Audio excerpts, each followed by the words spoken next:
নমস্কাৰ বন্ধুসকল, welcome to my YouTube channel. তো আজি আমি এডিআৰই গ্ৰেড 3ৰ বেচেলৰ ডিগ্ৰী লেভেলৰ যিখন পেপাৰ আছিলে পেপাৰ 4 সেইখন আমি আজি মেথছ কুৱেশ্যনখিনি আজি আমি সলভ কৰিম। ঠিক আছে,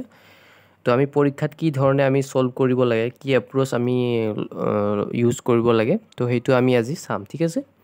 তো ভিডিঅ'টো শেষলৈকে চাব বা মই পৰীক্ষাত কেনেধৰণে কৰিছিলোঁ এই পেপাৰখন, তো আজি আমি গোটেই কথাখিনি আলোচনা কৰিম। ঠিক আছে, তো ভিডিঅ'টো শেষলৈকে চাব। তো দিয়া আছে এটা সমবাহু ত্ৰিভুজৰ পৰিসীমা 6 সেণ্টিমিটাৰ। ত্ৰিভুজটোৰ কালি কি হ'ব, অৰ্থাৎ সমবাহু ত্ৰিভুজটোৰ আমাক কি দিয়া আছে, পৰিসীমা দিয়া আছে। সমবাহু ত্ৰিভুজ মানে কি হয়, তিনিওডাল বাহু সমান হয়, অৰ্থাৎ তিনিওডাল বাহুৰ যোগফলটো 6 দিয়া আছে। গতিকে এডাল বাহুৰ যোগফল কি হ'ব, 2 হ'ব। ঠিক আছে, তো সমবাহু ত্ৰিভুজৰ কালিৰ সূত্ৰটো কি হৈছে, √3/4 a²। এটো কি বুজায়, বাহুৰ দিশ বুজায়। তো ইয়াতে বাহুৰ দিশ কিমান আছে, 2 আছে। তো √3/4 a মানে হৈছে 2² ঠিক আছে, 2² মানে 4, তলতো 4 আছে, তো 4 4 কেনচেল, তো আমাৰ কি থাকি গ'ল, √3 থাকি গ'ল। তো ত্ৰিভুজটোৰ কালি কি হ'ব, √3 হ'ব। তো option D is the right answer. Next কুৱেশ্যনটো চাইছোঁ আমি। এইটো এটা চিম্পলিফিকেশ্যনৰ অংক হয়। ঠিক আছে, তো ইয়াৰ মান হ'ব 0.2। নেক্সটটোৰ পৰা পাম আমি 1.2, তাৰপিছৰটোৰ পৰা পাম আমি 1.3, তাৰপিছৰটোৰ পৰা পাম আমি 0.03। 0.03 কিয় পালোঁ, কাৰণ ইয়াতে 4টা সংখ্যাৰ আগত দশমিক আছে। ঠিক আছে, তো যেতিয়া বৰ্গমূলত ওলাই আহিব তেতিয়া কি হ'ব, 4ৰ আধা 2টা সংখ্যাৰ আগত দশমিক হ'ব। ঠিক আছে, তো ইয়াতে আমি কি কৰিছোঁ, 2টা সংখ্যাৰ আগত দশমিক দিছোঁ। তো এই গোটেইকেইটা যেতিয়া আমি যোগ কৰিম কি পাম, ইয়াতে 3, 2 2 4, 4 3 7, মই এইফালে লিখিছোঁ 4 3 7 আৰু 1 1 2, অৰ্থাৎ 2.73 হ'ব। তো option C is the right answer. ঠিক আছে, তো option C is the right answer. Next কুৱেশ্যনটো চাইছোঁ আমি। কোনো এটা সংখ্যাৰ 45%ৰ মান আন এটা সংখ্যাৰ 30%ৰ সমান হয়। ঠিক আছে, তো কোনো এটা সংখ্যা আমি কি ধৰিছোঁ, এক্স। কোনো এটা সংখ্যা এক্সৰ 45%, এক্সৰ মানে থকা মানে কি হয়, পূৰণ চিন দিছোঁ আমি, এক্সৰ 45% ইকুৱেল আন এটা সংখ্যাটো আমি ৱাই ধৰিছোঁ, ৱাইৰ 30%ৰ ইকুৱেল। তো এতিয়া কটাকটি কৰিলে আমি এনচাৰটো পাই যাম। x/y উলিয়াব লাগে, প্ৰথম আৰু দ্বিতীয় সংখ্যাৰ অনুপাতত দিছে, অৰ্থাৎ x অনুপাত y, এইটো আমি উলিয়াব লাগে। তো পাৰ্চেণ্টেজ কেনচেল, 15ৰে 30ক যাব দুবাৰ, 15ৰে 45ক তিনিবাৰ।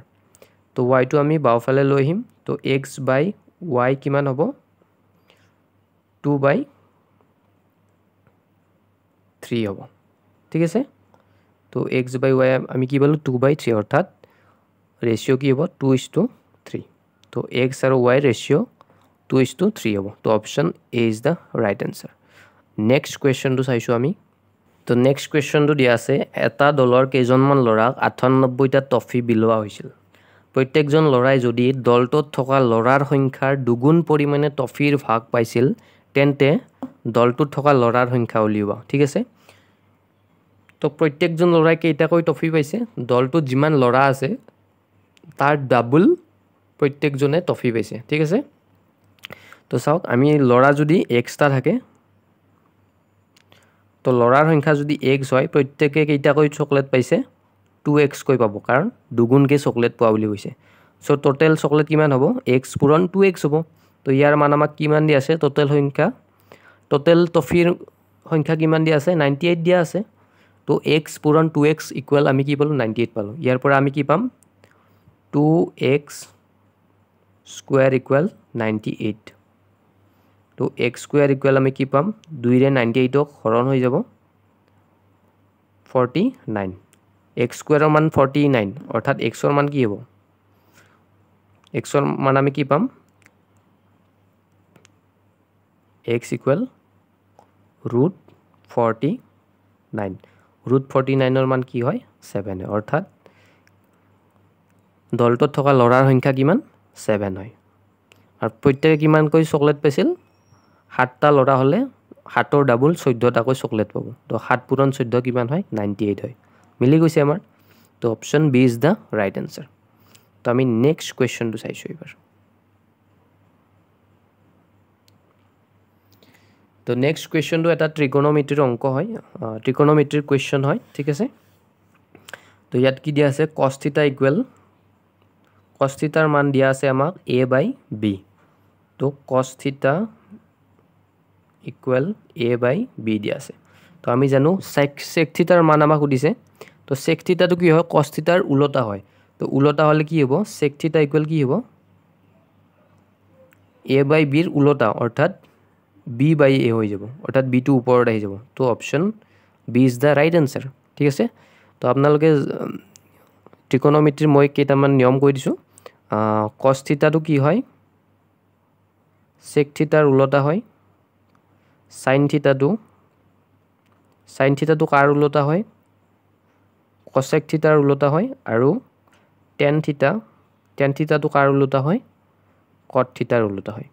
একদম ইজি কথা সকলোৱে জানে এইখিনি কথা তো 9 10 ৰ কিতাপত আছে যদি চোৱা নাই আপোনালোকে চাই ল'ব ঠিক আছে তো আমি নেক্সট কোৱেশ্চনটো চাইছো সো নেক্সট কোৱেশ্চনটো এটা সিম্পলিফিকেশনৰ অংক হয় ঠিক আছে তো কি দিয়া আছে √225 ডিভাইডেড বাই 729 তো আমি ইয়াৰ বৰ্গমূল বিলাক বহাই আমি সলভ কৰি দিলে আনসাৰটো পাই যাম ঠিক আছে তো চাওক 225 ৰ বৰ্গমূল কি হয় 225 ৰ বৰ্গমূল হয় 15 ঠিক আছে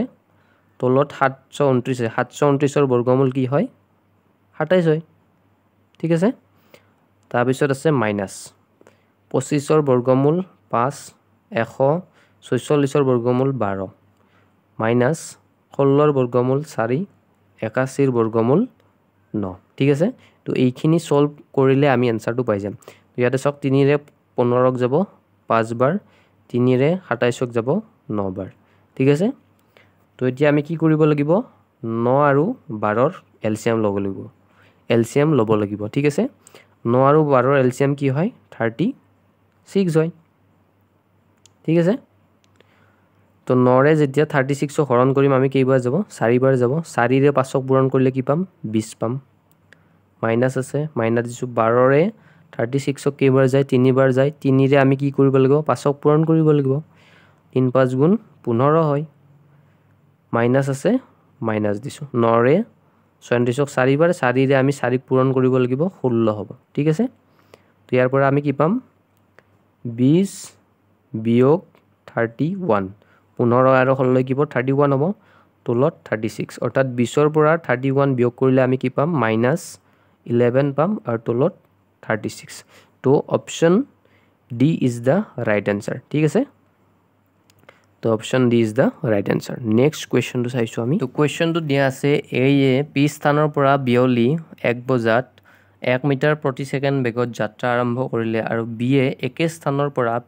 একে স্থান পিৰ পৰা একেটা দিশত বিয়লি 1:10 বজাত 1:10 বজাত 2 মিটাৰ প্ৰতি সেকেন্ড বেগত যাত্ৰা আৰম্ভ কৰিলে যদি বি এক কিউ স্থানত লগ পায় তেন্তে পি কিউৰ দূৰত্ব উলিয়াব দিছে অৰ্থাৎ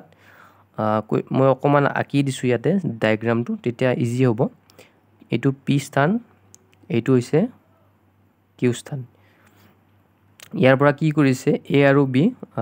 দুটাই গতি কৰিছে এও ইফালে গতি কৰিছে বিও ইফালে গতি কৰিছে এ স্টাৰ্ট কৰিছে 1 বজাত 1 pm আৰু বি স্টাৰ্ট কৰিছে 1:10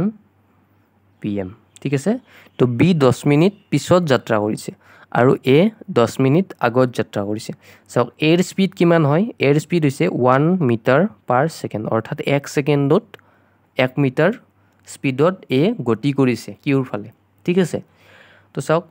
বি কি কৰিছে 10 মিনিট পিছত যাত্ৰা কৰিছে তো হেই 10 মিনিটত এ কিমান দূৰত্ব অতিক্ৰম কৰিব সক 10 মিনিটত কিমান সেকেন্ড হয় 10 মিনিটত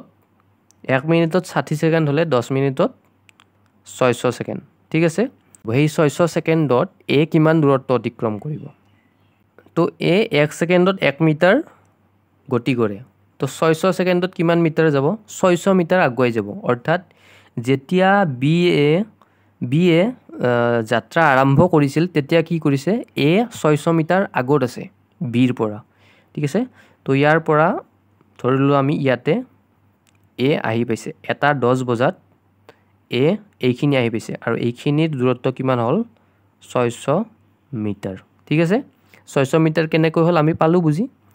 তো কি কৰিছে এতিয়া এ এটা 10 বজাত এইখিনি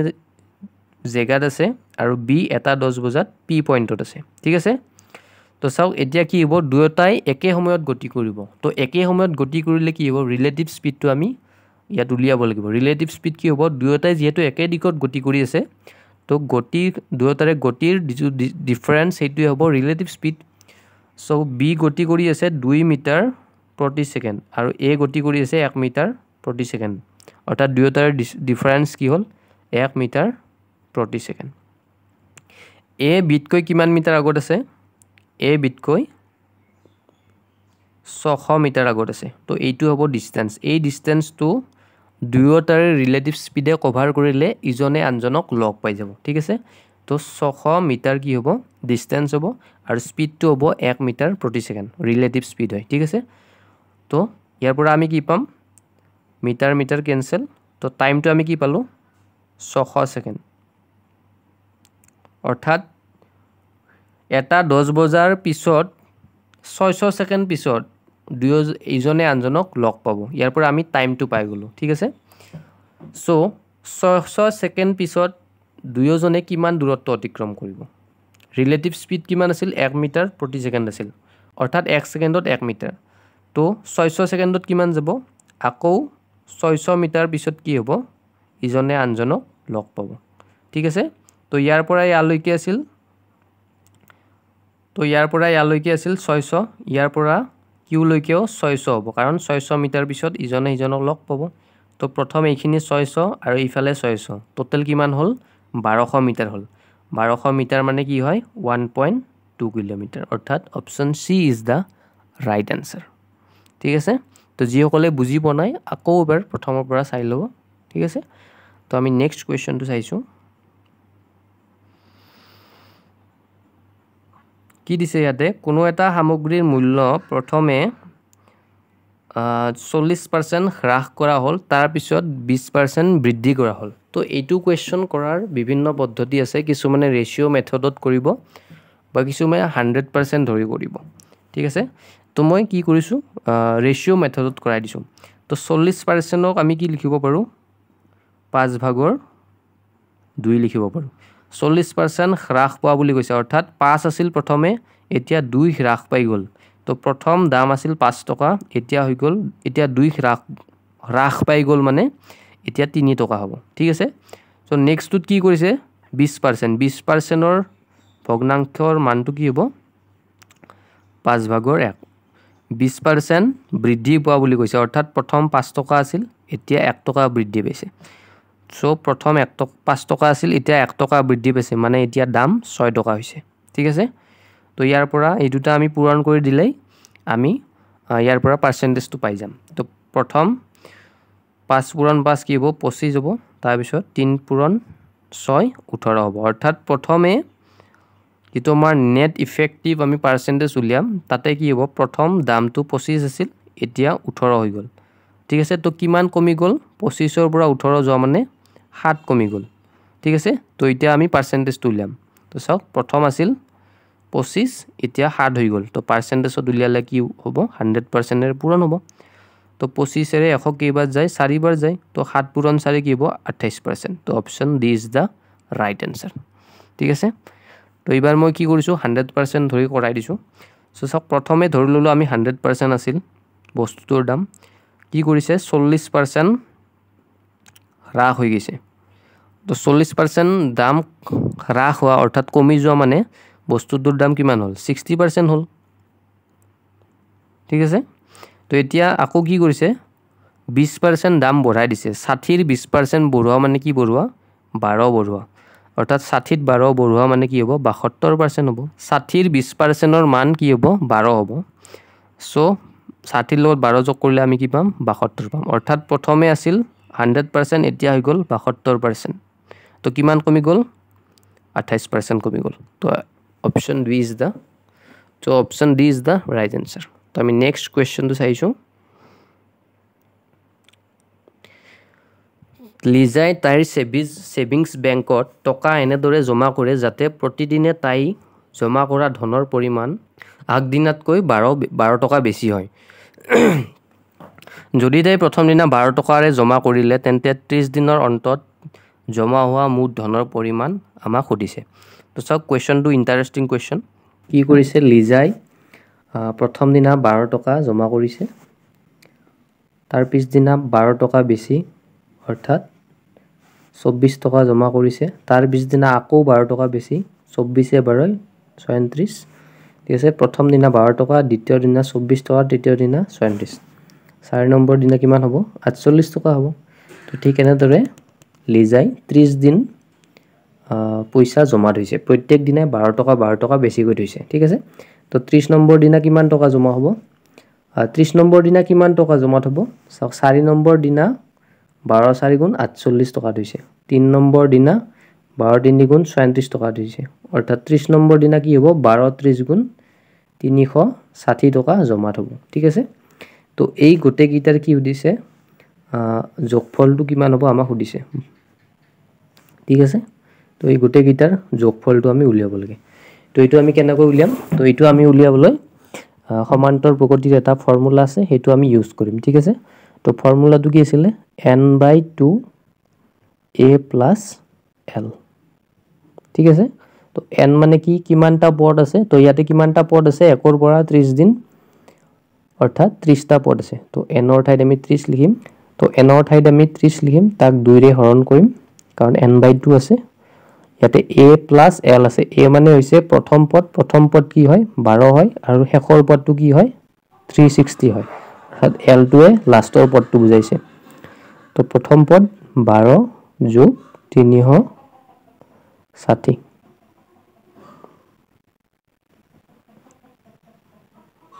ঠিক আছে তো এইখিনি সলভ কৰিলে আমি আনসাৰটো পাই যাম 2 ৰে 30ক যাব 15 বাৰ 15 পূৰণ 12 আৰু 360 যোগ কৰিলে 372 পাম আমি ঠিক আছে তো 372ক আমি 15 ৰে পূৰণ কৰিলে কি পাম 5580 অৰ্থাৎ option B is the right answer ঠিক আছে তো আমি নেক্সট কোৱেশ্চনটো চাইছো তো নেক্সট কোৱেশ্চনটো আমাক কি দিছে মধ্যমা নিৰ্ণয় কৰিবলৈ দিছে তো মধ্যমা কেনেকৈ নিৰ্ণয় কৰা হয় আমাক যিখিনি ডাটা দিয়া আছে সেইখিনি আমি কি কৰিব লাগিব ঊৰ্ধ্বক্ৰমত সজাব লাগিব ঠিক আছে তো চাওক এক কেইটা আছে ইয়াতে এটা আছে দুটা তিনিটা আছে তো আমি এক তিনিটা লিখিম তাৰ পিছত দুই কেইটা আছে দুই আছে এটা দুই এটাই আছে তো দুইটো লিখিলো দুৰ পিছত আছে 4 এটা আছে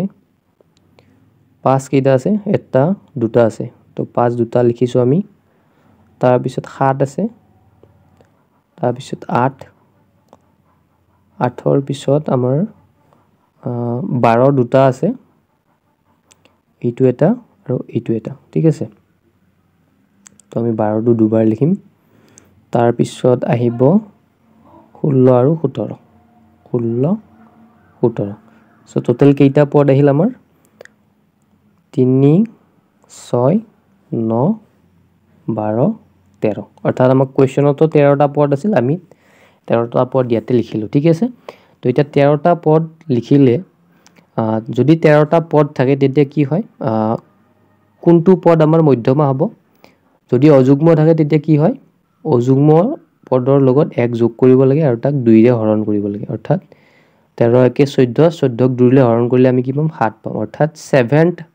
অৰ্থাৎ সপ্তম পদটো কি হ'ব মধ্যমা হ'ব সপ্তম পদ কোনটো হ'ব 1 2 3 4 5 6 7 অৰ্থাৎ এই পাঁচটো কি হ'ব এই গোটে ডাটাখিনিৰ মধ্যমা হ'ব তো option C is the right answer ঠিক আছে তো আমি নেক্সট কোৱেশ্চনটো চাইছো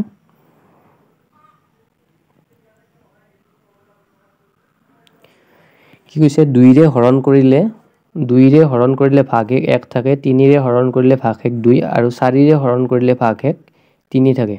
সেই সংখ্যাটো আমি উলিয়াব লাগে ঠিক আছে তো চাওক এইকেইটা হৈছে ৰিমাইণ্ডাৰ অৰ্থাৎ ভাগশেষ এইকেইটা হৈছে আমাৰ ভাজক ঠিক আছে সো 2 ৰ পৰা 1 বিয়োগ কৰিলে আমি কি পাওঁ 1 পাওঁ 3 ৰ পৰা 2 বিয়োগ কৰিলে আমি কি পাওঁ 1 পাওঁ 4 ৰ পৰা 3 বিয়োগ কৰিলে আমি কি পাওঁ 1 পাওঁ অৰ্থাৎ এই তিনিওটা কি পালো আমি ইকুৱেল পালো যেতিয়া এই তিনিওটা ইকুৱেল হয় তেতিয়া আমাৰ ফৰ্মুলা এটা ইউজ কৰিব লাগে আমি LCM minus k এই k টো কি বুজাইছে এই k টো এই সংখ্যাটো বুজাইছে যেটো আমি তিনিওটা বিয়োগ কৰোতে যেটো পাইছো হেতু k বুজাইছে অৰ্থাৎ ইয়াতে আমি 1 পাইছো অৰ্থাৎ k এৰ মান 1 হ'ব LCM টো কাৰ উলিয়াব লাগিব এই তিনিটাৰ 2 3 আৰু 4 ৰ LCM কি হ'ব 2 3 আৰু 4 ৰ LCM কি হয় 12 হয় তো 12 ৰ পৰা আমি k বিয়োগ কৰিব লাগিব k মানে কি হয় 1 হয় k এৰ মান ইয়াতে 1 হয় গতিকে 12 ৰ 1 গলে কি হ'ব 11 হ'ব তো option D is the right answer ঠিক আছে তো আপোনালোকে চাব পাৰে 11 ক 2 ৰে হৰণ কৰিলে ভাগশেষ 1 থাকিব 3 ৰে হৰণ কৰিলে ভাগশেষ 2 পাব আৰু 4 ৰে হৰণ কৰিলে ভাগশেষ 3 পাব ঠিক আছে so option D is the right answer আমি নেক্সট কোৱেশ্চনটো চাইছো কোনো এক ভগ্নাংশৰ লব 3 বৃদ্ধি পালে ভগ্নাংশটো ইয়াৰ 3/4 বৃদ্ধি পায় অৰ্থাৎ আমি ভগ্নাংশটো ধৰি লৈছো ভগ্নাংশটো আমি কি ধৰিম x/y বুলি ধৰি লৈছো এটো আমাৰ ভগ্নাংশ তো ইয়াতে কি কৰা হৈছে লবটো 3 বৃদ্ধি কৰা হৈছে x + 3 কিন্তু হৰটো একে আছে যেতিয়া আমি 3 লবত 3 বৃদ্ধি কৰিছো লগালগ কি হৈছে যেটো আমাৰ মূল ভগ্নাংশ আছিল হেতু কি হৈ গৈছে 3/4 বৃদ্ধি হৈ গৈছে বৃদ্ধি হোৱা মানে 3/4 বৃদ্ধি হোৱা মানে কি 3/4 মানে হৈছে 4/3 ঠিক আছে অৰ্থাৎ প্ৰথমে 1 আছিল তাৰ লগত 4/3 বৃদ্ধি হৈ গল অৰ্থাৎ কি হ'ব 4 1 গুণে 4 4 3 7 অৰ্থাৎ 4/7 এৰে পূৰণ কৰিব লাগিব আমি ঠিক আছে সো পুৰণা যেটো আমাৰ ভগ্নাংশ আছিল হেতু কি হৈ গল 3/4 বৃদ্ধি হৈ গল অৰ্থাৎ ইয়াত আমি 4/7 এৰে পূৰণ কৰিব লাগিব এইটোই হল আমাৰ ইকুৱেশনটো তো ইকুৱেশনটো সলভ কৰিলে আমি আনসাৰটো পাই যাম y ক্যান্সেল গল 4 টো বাওফালে আহিব এইফালে কি হৈ যাব পূৰণ হৈ যাব ঠিক আছে তো 4 আৰু x 4x হল 4 আৰু 3 কি হ'ব 12 হৈ যাব 4 3 গুণ 12 আৰু x আৰু 7 7x ঠিক আছে তো ইয়াৰ পৰা আমি কি পাম 4x তো আমি হোফালে নিলে কি হ'ব 3x হৈ যাব 7x ৰ পৰা 4x গলে 3x হয় এইফালে 12 থাকিল তো 3 ৰে 12 হৰণ কৰিলে আমি কি পাম 4 পাম ঠিক আছে তো x ৰ মান আমি কি পালো x ইকুৱেল পালো আমি 4 তো x তো কি আছিল x তো আছিল আমাৰ লব তো কোৱেশ্চনত কি দিছে ভগ্নাংশটোৰ লবৰ মান দিছে অৰ্থাৎ option B is the right answer আমি নেক্সট কোৱেশ্চনটো চাইছো এবাৰ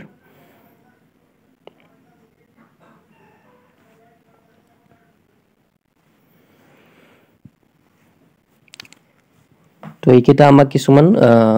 ভ্যালু দি আছে তো ইয়াৰে আমাক কি হদিছে সৰ্বনিম্নটো হদিছে তো সৰ্বনিম্নটো আমি কেনেকৈ উলিয়াম প্ৰথমে আমি কি কৰিম এই গোটেই কিটাক আমি স্কয়াৰ কৰি দিম স্কয়াৰ কৰি দিলে কি হ'ব ইয়াক যেতিয়া আমি স্কয়াৰ কৰিম কি পাম 2/1 পাম ৰুট বিলাক উঠি যাব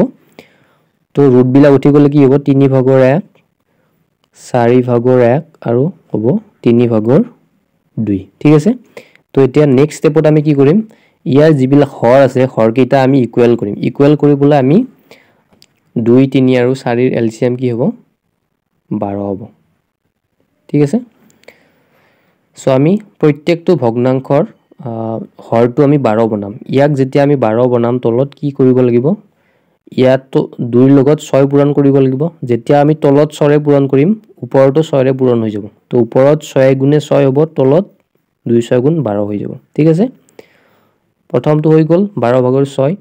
নেক্সটটো আমি কি পাম 3/1 আছে ঠিক আছে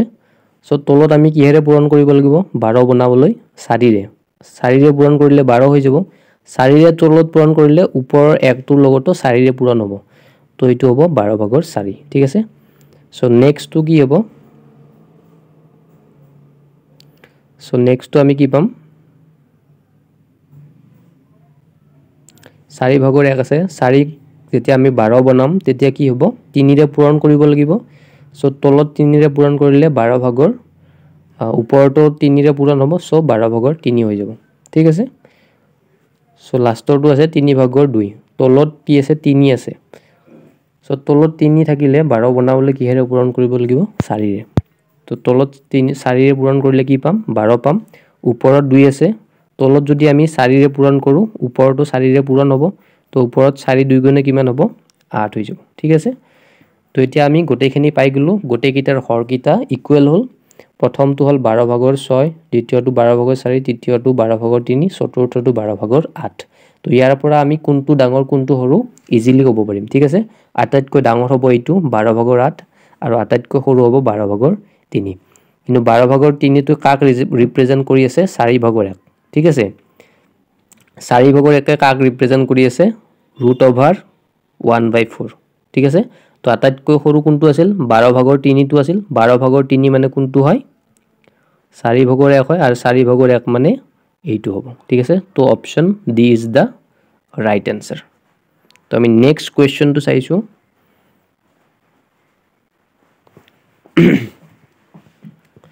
কি দিয়া আছে দুটা সংখ্যাৰ লসাগু 40 দিয়া আছে অৰ্থাৎ এলসিয়াম কিমান দিয়া আছে আমাক 40 দিয়া আছে আৰু গসাগু কিমান দিয়া আছে গসাগু দিয়া আছে 4 দুটা সংখ্যাৰ গসাগু 4 দিয়া মানে কি হয় সংখ্যা দুটা 4 ৰে হৰণ যাব কাৰণ গসাগুৰে কি হয় সংখ্যা দুটা হৰণ যায় সংখ্যা দুটা আমি কি ধৰিছো HA আৰু HB বুলি ধৰিছো H ৰ মান ইয়াতে কি হয় 4 হয় গতিকে সংখ্যা দুটা কি হ'ব এটা হ'ব 4A এটা হ'ব 4B ঠিক আছে তো এলসিয়াম মানে আমি কি জানো এলসিয়াম মানে জানো HAB ইকুয়াল কি হয় এলসিয়াম হয় ঠিক আছে তো H ৰ মান ইয়াতে 4 A আৰু B ৰ মান আমি নাজানো এলসিয়ামৰ মান কিমান দিয়া আছে 40 দিয়া আছে গতিকে ইয়াৰ পৰা আমি A আৰু B মান কিমান পাম 4 ৰে 40 হৰণ কৰিলে 10 পাম অৰ্থাৎ A আৰু B ৰ পূৰণফল কিমান হ'ব 10 হ'ব ঠিক আছে আৰু আমাক এটা কথা দিয়া আছে ইয়াতে সংখ্যা দুটাৰ পাৰ্থক্য 12 বুলি দিয়া আছে সো আমি সংখ্যা দুটা কি পাইছিলো এটা পাইছিলো 4A এটা পাইছিলো 4B অৰ্থাৎ পাৰ্থক্য দিয়া মানে 4A - 4B ইকুৱেল কিমান হ'ব 12 হ'ব তো ইয়াৰ পৰা আমি কি পাম 4 টো কমন লম A - B ইকুৱেল কিমান হ'ব 12 তো 4 ৰে যেতিয়া 12 কাটিম আমি কি পাম 3 পাম অৰ্থাৎ A - B ইকুৱেল কিমান পালো আমি 3 পালো ঠিক আছে তো আমি দুটা ইকুৱেচন পালো এটা পালো A পূৰণ B ইকুৱেল 10 আৰু এটা পালো A - B ইকুৱেল 3 তো ইয়াতে আপোনালোকে এটা ভ্যালু পুট কৰি চাওক A ৰ ঠাইত যদি আমি 5 পুট কৰো আৰু B ৰ ঠাইত যদি আমি 2 পুট কৰি চাও দুয়োটা ইকুৱেচন কি কয় দুয়োটা ইকুৱেচন স্যাটিসফাই কৰে ঠিক আছে 5 2 গুণে কি হয় 10 হয় আৰু 5 ৰ পৰা 2 গলে 3 হয় ঠিক আছে তো আমি বুজি পালো A ৰ মান কি হ'ব A ৰ মান হ'ব 5 আৰু B ৰ মান হ'ব 2 ঠিক আছে তো ইয়াৰ পৰা আমি কি পালো A আৰু B ৰ মান পালো সংখ্যা দুটা কি আছিল আমাৰ এটা আছিল 4A এটা আছিল 4B 4A মানে কি হ'ব A ৰ মান 5 আছে গতিকে 4A ৰ মান কি হ'ব 20 হ'ব অৰ্থাৎ এটা সংখ্যা আমি কি পালো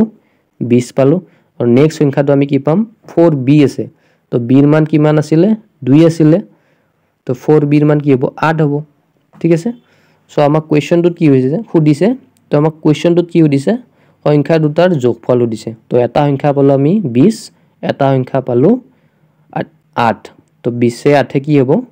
20 আৰু 8 যোগ কৰিলে আমি কি পাম 28 পাম তো option C is the right answer ঠিক আছে যিসকলে বুজি পোৱা নাই আকৌ এবাৰ চাব ৰিপিট কৰি নিশ্চয় বুজি পাব ঠিক আছে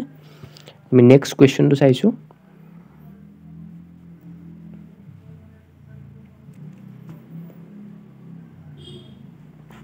সো এটো এটা সিম্পলিফিকেশনৰ অংক হয় ঠিক আছে তো আমি ইয়াতে কি কৰিব লাগিব সোফালৰ পৰা আমি সলভ কৰি আহিম ঠিক আছে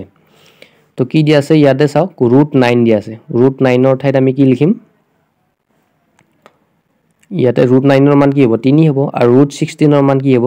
4 হ'ব তো 4 3 কি হ'ল 7 হ'ল তো এইখিনি পৰা আমি কি পালো 7 পালো 7 টো কি হ'ব মই এবাৰ লিখি লৈছো তেতিয়া আপোনালোকক বুজা ইজি হ'ব 51 plus 42 প্লাস 42 প্লাস আমি কি লিখিব পাৰো ইয়াতে চাওক √9 ৰ জায়গাত আমি 3 লিখিব পাৰো আৰু ইয়াতে √16 ৰ ঠাইত আমি কি লিখিব পাৰো 4 লিখিব পাৰো অৰ্থাৎ 42 plus 4 plus 3 42 আৰু 42 plus 4 plus 3 মানে আমি কি পালো 49 পালো অৰ্থাৎ √49 ৰ মান কি হ'ব √49 ৰ মান হ'ব 7 তো ইয়াতে আমি এইখিনি জায়গাত আমি কি লিখি দিব পাৰো 7 লিখি দিব পাৰো আৰু 7 টো 5 ৰ লগত পূৰণ হ'ব ঠিক আছে তো 5 7 গুণ কি হ'ব 35 হ'ব তো এই 35 টো এইবাৰ আকৌ 134 ৰ লগত যোগ হ'ব 134 ৰ লগত 35 যোগ কৰিলে আমি কি পাম 169 পাম ৰুট ওভাৰ আছে ওপৰত 169 ৰ বৰ্গমূল কি হ'ব 13 হ'ব 169 ৰ বৰ্গমূল কি হয় 13 হয় তো এই 13 টো কি হ'ব আকৌ 51 ৰ লগত যোগ হ'ব 51 ৰ লগত 13 যোগ কৰিলে আমি কি পাম 64 পাম ওপৰত ৰুট আছে গতিকে 64 ৰ বৰ্গমূল কি হ'ব 8 হ'ব তো option B is the right answer তো কোৱেশ্চনটো দিয়া আছে মাজত এটা সংখ্যা কৈ বাদ দি বিবেচনা কৰা চাৰিটা ক্ৰমিক সংখ্যাৰ যোগফল 64 সংখ্যা কেইটাৰ সৰ্বনিম্ন মানটো হৈছে তো চাওক ইয়াতে আপোনালোকে অপচনৰ পৰা কৰিব পাৰে বা আপোনালোকে এক্স ধৰি কৰিব পাৰে মই অপচনৰ পৰা কৰি দিছো যদি 13 টো সৰ্বনিম্ন হয় তেতিয়া কি হ'ব তাৰ পিছৰ সংখ্যাটো কি হ'ব এটা বাদ দি দিছে চাওক মাজত এটা সংখ্যা বাদ দি চাৰিটা ক্ৰমিক সংখ্যা ল'ব লাগিব আমি তো 13 ৰ পিছত এটা সংখ্যা বাদ দিলো কি হ'ব 15 পাম 15 ৰ পিছত এটা সংখ্যা বাদ দিলো 17 পাম 17 ৰ পিছত আকৌ এটা সংখ্যা বাদ দিলো 19 পাম তো এই চাৰিটাৰ যোগফল চাওক 64 হৈছে নেকি যদি হৈছে তেতিয়া হলে 13 টো আমাৰ आंसर হ'ব যদি হোৱা নাই আমি বেলেগ অপচনটো চেক কৰিম ঠিক আছে 13 আৰু 17 কি হ'ব 30 হ'ব 30 আৰু 15 45 হল 45 ৰ লগত আমি 19 যোগ কৰিলে কি পাম 64 পাম অৰ্থাৎ আমাৰ প্ৰথম অপচনটোতে মিলি গৈছে ঠিক আছে তো option A is the right answer আপোনালোকে এনেকৈ কৰিব পাৰে নতুবা x ধৰিও আপোনালোকে কৰিব পাৰে ঠিক আছে তো x ধৰি কৰিলে কি হ'ব প্ৰথম সংখ্যাটো যদি আমি x ধৰো তাৰ নেক্সট সংখ্যাটো কি হ'ব লাগিছিল x + 1 হ'ব লাগিছিল কিন্তু x + 1 টো আমি বাদ দিব লাগিব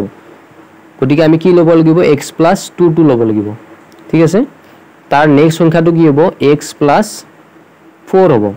তাৰ নেক্সট সংখ্যাটো কি হ'ব x + 6 হ'ব এই গোটেই গিটাৰ যোগফল কি দিয়া আছে 64 দিয়া আছে ঠিক আছে তো ইয়াৰ পৰা কি পালো x কেইটা আছে এটা দুটা তিনটা চাৰিটা তো 4x + 2 এ 4 এ 6 6 6 2 এ 4 এ 6 পালো 6 6 লগত 6 যোগ কৰিলে আমি কি পাম 12 পাম ঠিক আছে 4x + 12 =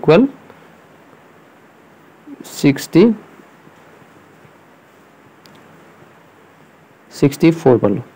সো 12 টো আমি বাওফালে হোফালে লইলে কি হ'ব 64 ৰ পৰা 12 বিয়োগ কৰিলে আমি কি পাম 52 পাম তো 4x ৰ মান আমি কি পালো তো 4x ৰ মান আমি কি পালো 52 পালো তো ইয়াৰ পৰা আমি x ৰ মান পাই যাম 4 এৰে যেতিয়া 52 হৰণ কৰিম আমি কি পাম 13 পাম অৰ্থাৎ x ৰ মান আমি কি পালো 13 পালো তো option A is the right answer ঠিক আছে তো আমি নেক্সট কোৱেশ্চনটো চাইছো এবাৰ দুটা সংখ্যা 2:3 অনুপাতত আছে হিয়তৰ লখাগু আৰু গখাগুৰ পূৰণফল হৈছে 96 সংখ্যা দুটাৰ অনুপাত কি দিয়া আছে 2:3 দিয়া আছে ঠিক আছে গতিকে সংখ্যা দুটাৰ যোগফল কি হ'ব 2 + 3 কি হ'ব 5 হ'ব অৰ্থাৎ সংখ্যা দুটাৰ যোগফল যিয়ে নহওক কিয় সদায় কি হ'ব লাগিব 5 ৰ মাল্টিপল হ'ব লাগিব তো অপচনত চাওক 5 ৰ মাল্টিপল মাথো এটাই আছে 20 টো আছে তো এইটোৱে আমাৰ आंसर হ'ব ঠিক আছে তো পৰীক্ষাত আমি এনেকৈ কৰিব লাগিব এনেকৈ আমি ভাবিব লাগিব ঠিক আছে তো আমি নেক্সট কোৱেশ্চনটো চাইছো এবাৰ তো কোৱেশ্চনটো দিয়া আছে x = √3 দিয়া আছে তো আমাক কি সুধিছে x⁴ + 1/x⁴ ঠিক আছে তো আমি ইয়াতে x⁴ ৰ মান কি হ'ব হেতু উলিয়াই লৈছো x² ৰ মান আমি কি পাম এইটোও স্কয়াৰ কৰি দিম এইটোও স্কয়াৰ হৈ যাব তো √3 যেতিয়া স্কয়াৰ কৰিম আমি কি পাম 3 পাম তো ইয়াক যেতিয়া আকৌ স্কয়াৰ কৰিম তেতিয়া আমি কি পাম x⁴ পাম তো x⁴ ৰ মান আমি কি পালো 9 পালো তো ইয়াতে x⁴ ৰ ঠাইত আমি কি বহাই দিম 9 বহাই দিম 9 + 1/9 তো কোনটো হ'ব আমাৰ आंसर তো 9 সমস্ত 9 ভাগৰ 1 ঠিক আছে তো এইটো আৰু এইটো একে হয় ঠিক আছে দুয়োটা আমি একে মান পাম দুয়োটাৰে পৰা 9 9 গুণ 81 81 একে 82 তলৰটোৰ পৰা আমি কি পাম 82/9 পাম আৰু এইটোৰ পৰা আমি কি পাম 82/9 পাম অৰ্থাৎ মাজৰ যোগ চিহ্নডাল গুচাই এনেকৈ লিখিব পাৰি ঠিক আছে so option A is the right answer ঠিক আছে তো আমি নেক্সট কোৱেশ্চনটো চাইছো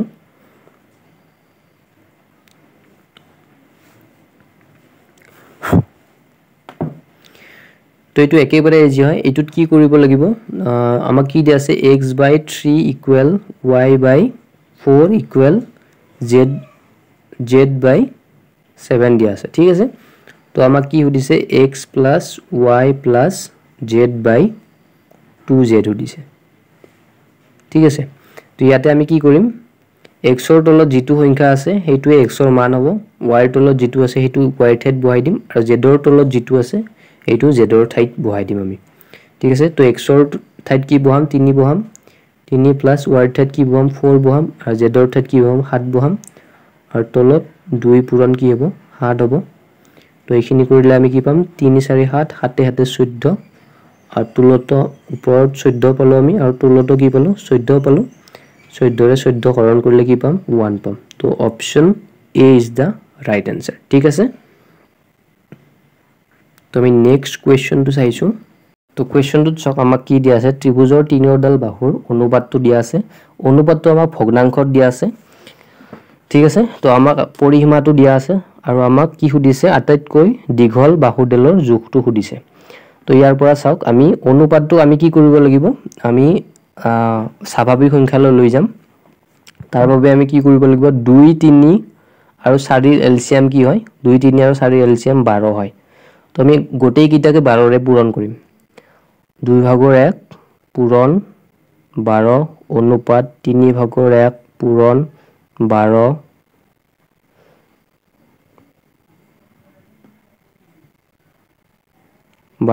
অনুপাত 4/1 12 ঠিক আছে তো এতিয়া আমি কটাকটি কৰিলে আমাৰ স্বাভাৱিক সংখ্যাত আমি ৰেশিওটো পাই যাম 2 ৰে 12 কিবাৰ যাব 6 বাৰ যাব ঠিক আছে অনুপাত 3 ৰে 12 4 বাৰ আৰু 4 ৰে 12 3 বাৰ তো আমি ৰেশিওটো পাই গলো 6:4:3 এটো হ'ব আমাৰ তিনিওডাল বাহুৰ অনুপাত আটাইতকৈ দীঘল বাহুডালৰ জোখ দিছে তো আটাইতকৈ দীঘল বাহুডাল কি হ'ব লাগিব 6 এৰ মাল্টিপল হ'ব লাগিব তো কোৱেশ্চনত চাওক 6 এৰ মাল্টিপল কোনটো আছে তো অপচন বি তো আমাৰ 6 এৰ মাল্টিপল হ'ব তো option B is the right answer ঠিক আছে তো আজিৰ ভিডিওটো ইমানেই ভিডিওটো লাইক কৰিব শেয়াৰ কৰিব আৰু চেনেলটো সাবস্ক্ৰাইব কৰিব কাৰণ কৰ্মব্যস্ততাৰ মাজত মই ভিডিওটো বনাইছো চেনেলটো সাবস্ক্ৰাইব কৰিলে অকমান মোটিভেশন পাও ঠিক আছে